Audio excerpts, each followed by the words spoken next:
Okay,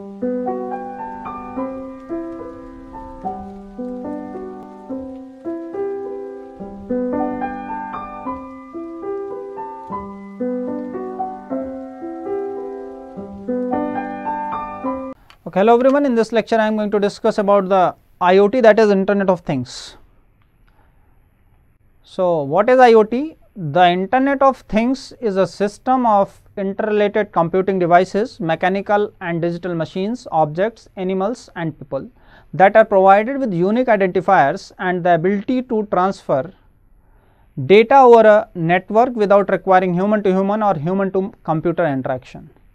The Internet of Things is actually a pretty simple concept. It means taking all the physical places and things in the world and connect them to the Internet. So, what are the components of IoT system? Basically, there are 4 components, fundamental components of IoT system, that is sensors, connectivity, data processing and user interface. So, what are the sensors? Sensors or devices help in collecting very minute data from the surrounding environments. So, all of this collected data can have various degrees of complexities ranging from a simple temperature monitoring sensor or a complex full video feed. A device can have multiple sensors that can bundle together to do more than just sense things. For example, a phone is a device that has multiple sensors such as GPS, accelerometer, camera, but our phone does not simply sense things.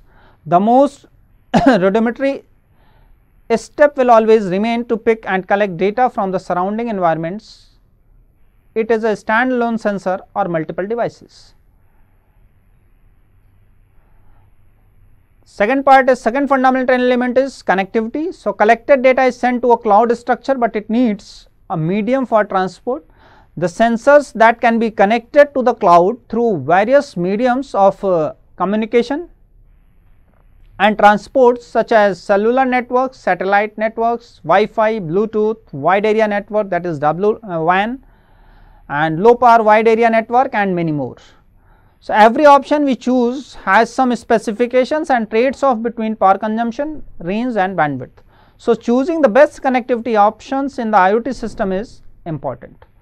So, third fundamental element is data processing. So, once the data is collected and it gets through the cloud, the software performs processing on the acquired data, and this can range from something very simple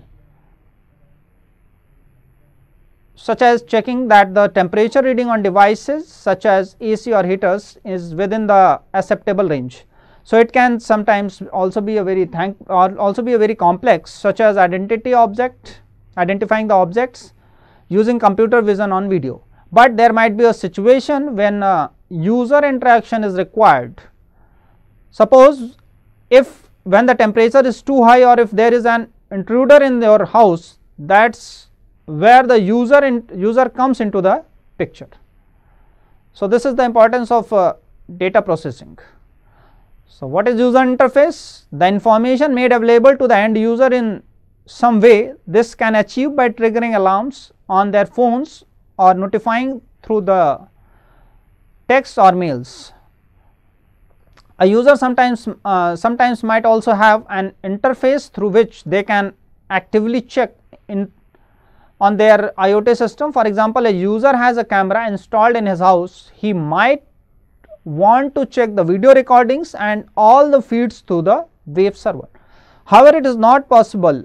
And it is not always easy and one way street. Depending on the IoT application and complexity of the system, the user may also be able to perform an action that may backfire and affect the system.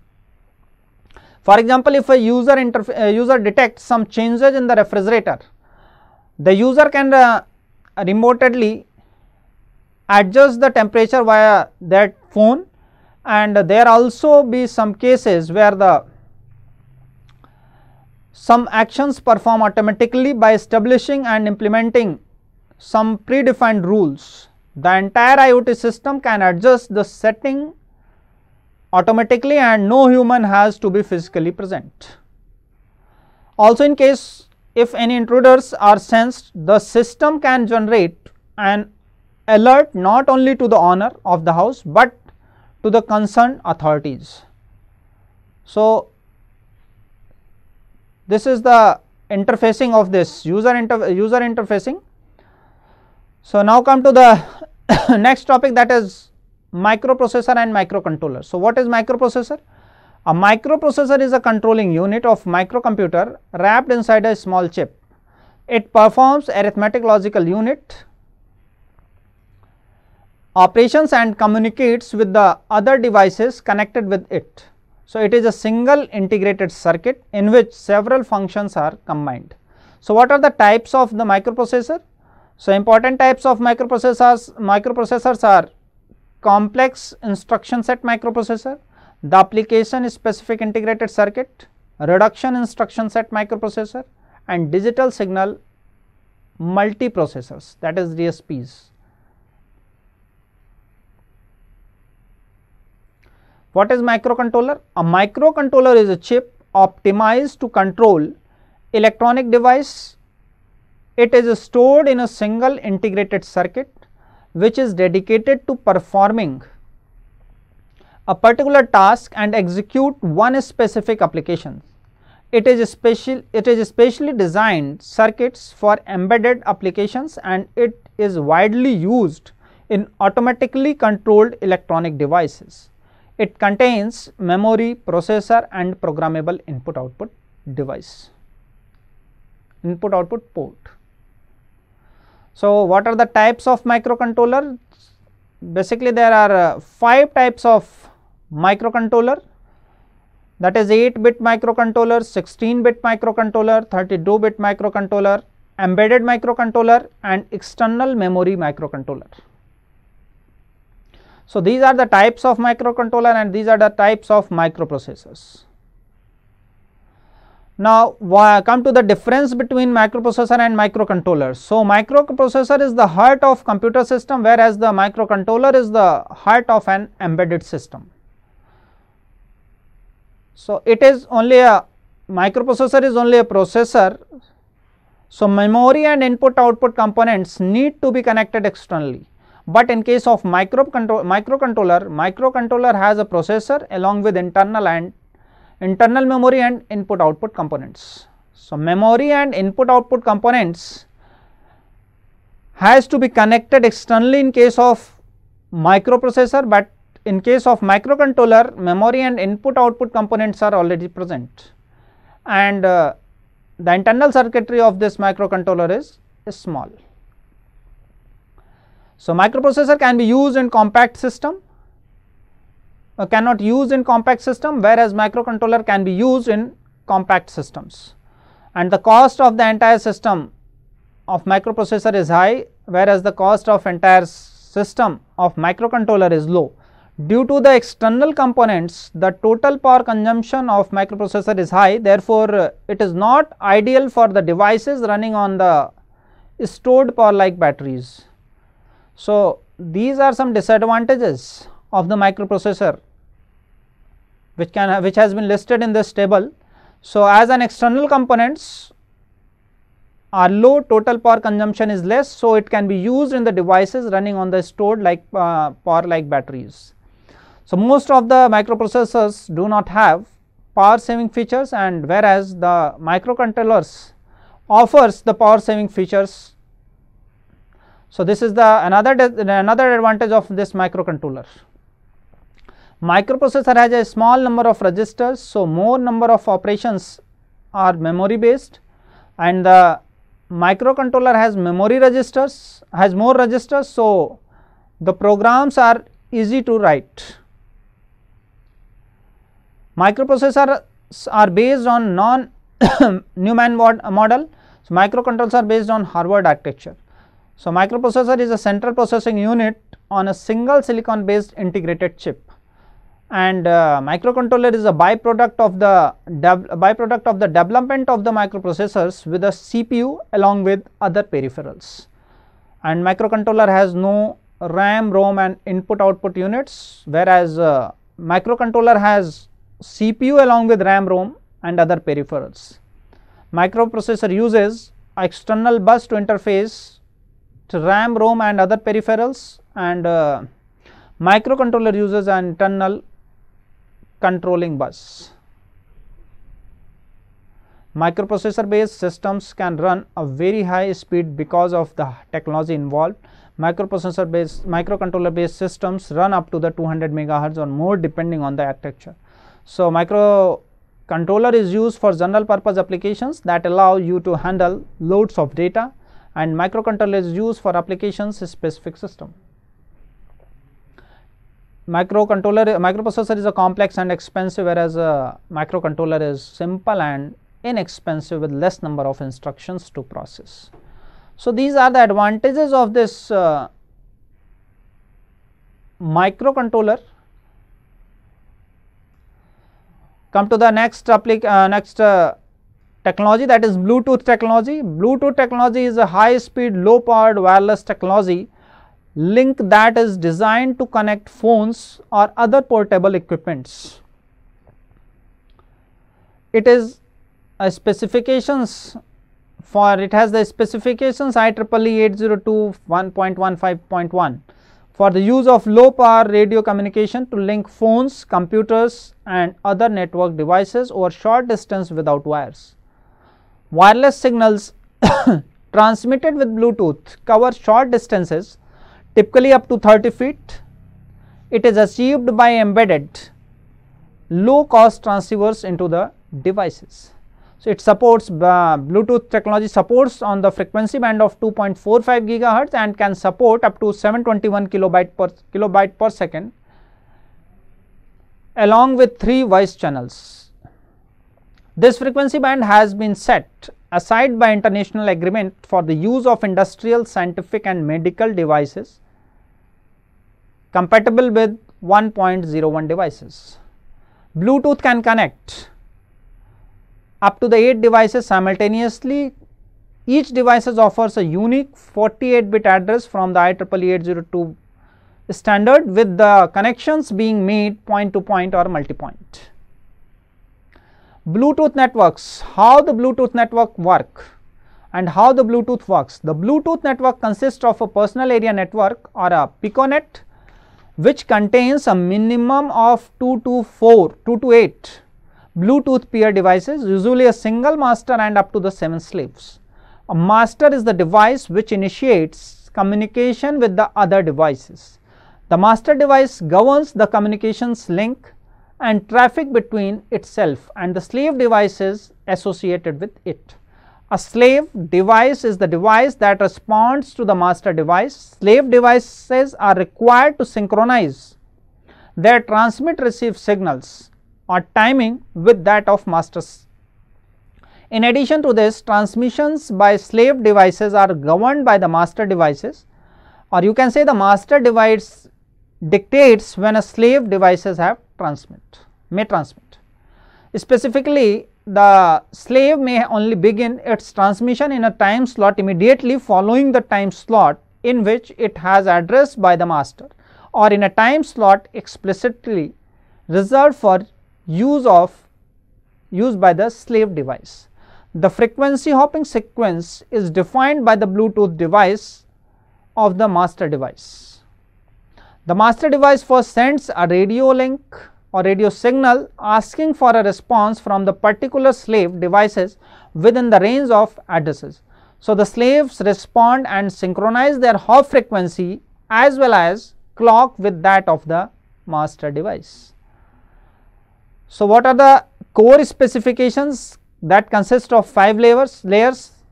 So, these 5 layers are radio, baseband layers, LMP, logic and logic link control and adaptation protocol, service discovery protocol. So, what is radio? Radio specifies the requirements for radio transmission including frequency, modulation and power characteristic for a Bluetooth transceiver.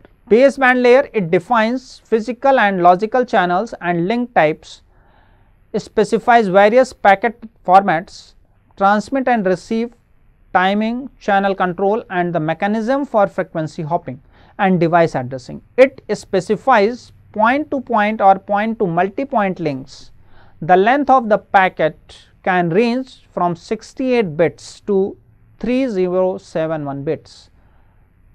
So, the length of the packet may vary from this to this, 68 bit to 3071 bit. LMP, that is Link Manager Protocol, defines the procedure for link setup and ongoing link management. L2CAP is Logical Link Control and Adoption Protocol. L2CAP is responsible for adopting upper layer protocols to the baseband layer. What is SDP? SDP is Service Discovery Protocols. This allows the Bluetooth device to query other Bluetooth devices for device informations, services provided and the characteristics of these services. The first three layers means radio, baseband and LMP, baseband layer and LMP. This comprises the Bluetooth module, whereas the last two layers make up the host. The interfacing between these two logical groups is called host control interface. So, what are the applications of Bluetooth?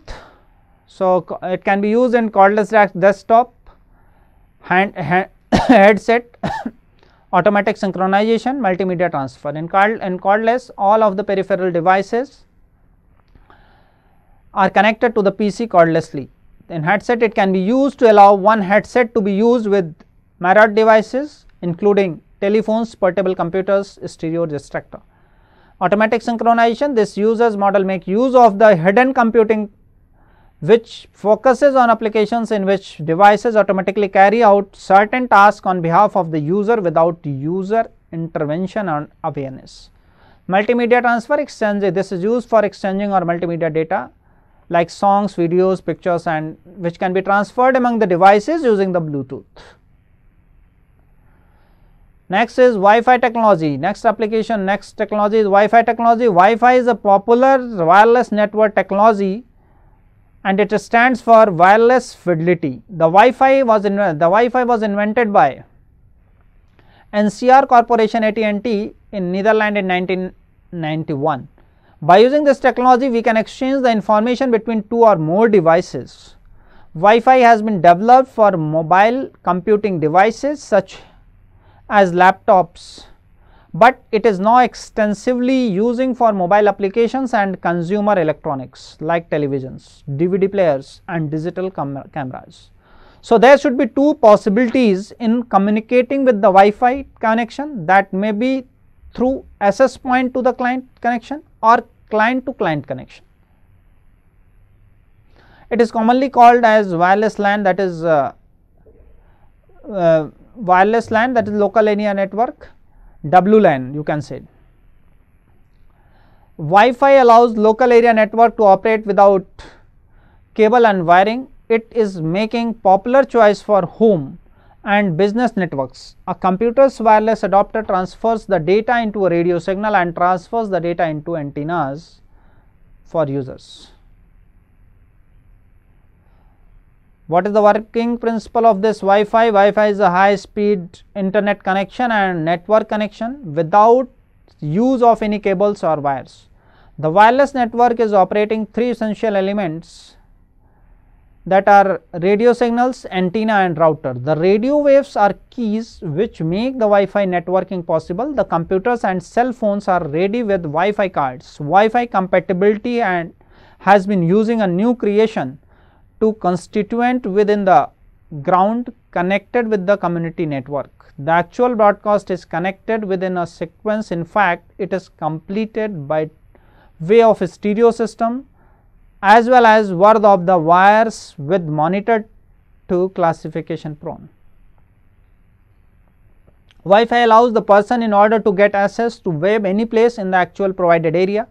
You can now generate a system within the resorts, libraries, schools, colleges, campus, personal institutes as well as espresso stores as well as on the open public spot to help to make your company much more lucrative as well as interact with their own customer whenever. Wi-Fi compatibility can make surf with shared with the Stair 2 company using their inspiring cable televisions such as a smaller amount forced down. The radio signals are transmitted from antennas and routers. That signals are picked by Wi-Fi receivers such as computers and cell phones that are ready with Wi-Fi cards. Whenever the computer receives the signal within the range of 100 to 150 feet of router, it connects with the device immediately. The range of the Wi-Fi depends upon the environment, indoor or outdoor ranges. The Wi-Fi cards will read the signals and create an internet connection between user and network. The speed of the device using Wi-Fi connection increases as the computer gets closer to the main source, and speed decreases, computer gets further away. Security of this Wi-Fi. Security is important element in this Wi-Fi technology. So, the security is our personal decision, but having a wireless connection, we should pay attention to protect our private details. We can connect easily to unsecured wireless routers. The problem is anyone is connected to your wireless router using the data like downloading games, download apps, and planning terrorist activities, sharing illegal music and movie files, etc. So, it is necessary to provide security to the wireless technologies based devices. So, what are the types of the Wi-Fi technologies? So, Wi-Fi, there are 4 major Wi-Fi types of Wi-Fi technologies, that is Wi-Fi 802.11a, 802.11b, 802.11z and 802.11n. 802.11a is the one of a series of wireless technology that defines the format and the structure of the radio signals sent out by the Wi-Fi networking routers and antennas. So, these are the 4 major types of the Wi-Fi technologies. What are the applications? Applications of Wi-Fi technology is mobile application, business applications, home applications, computerized application, automotive segment, browsing internet, video conference. So, what are the advantages? Wireless laptop can be moved from one place to another place. Wi-Fi network communication devices without wire can reduce the cost of wires. Wi-Fi setup and configuration is easy than cabling process or wiring process. It is completely safe and it will not interface with any network. We can also connect internet via hotspots and we can connect internet wirelessly. So, these are the advantages of this Wi-Fi technology. What are the disadvantages of this Wi-Fi technology? Wi-Fi generates radiations which can harm the human health. We must disconnect the Wi-Fi connection whenever we are not using the server. There are some limits to transfer the data. We cannot able to transfer the data for long distance. Wi-Fi implementation is very expensive when compared to the wired connection.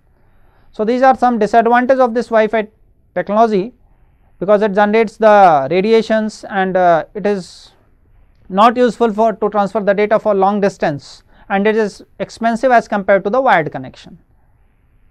So, what is the concept of networking? In the broadest sense, a network is any interconnected group of people or things that is capable to sharing the meaningful information with one another. So, it is a technology. In a technology context, network is usually short form computer network or data network, and implies that the computers are the things sharing the meaningful information. At a conceptual level, all the data networks consist of nodes, which refers to any computer or digital devices using this networks and links the physical connections that carry messages between the nodes. So, data networks are important to all contemporary organizations because they provide faster, easier access to any message or data that can be represented and stored in digital format. So, what are the standards and protocols for networking? So, protocols, also known as the standards, are essential parts of many modern technologies. In a sense, there are consensus based documents that describe guidelines for vendors, manufacturers and other stakeholders in order to ensure quality and interoperability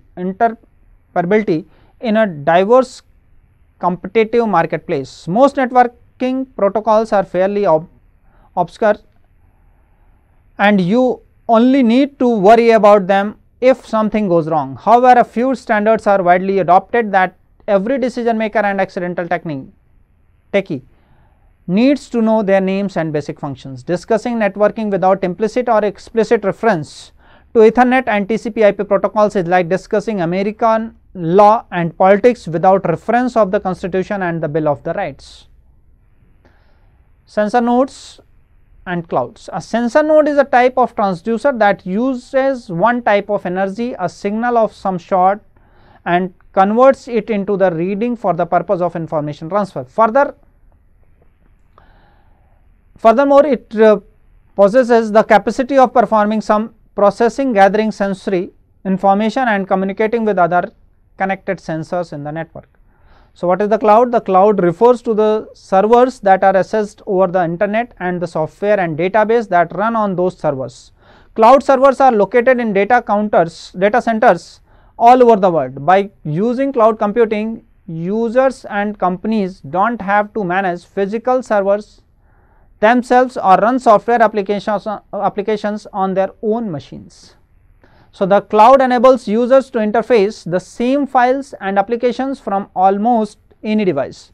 Because the computing and storage takes place on server in a data center instead of locally on the user device. This is why a user can log into their Instagram account on a new phone after their old phone breaks and still find their old account in place with all their photos, videos and conversation history.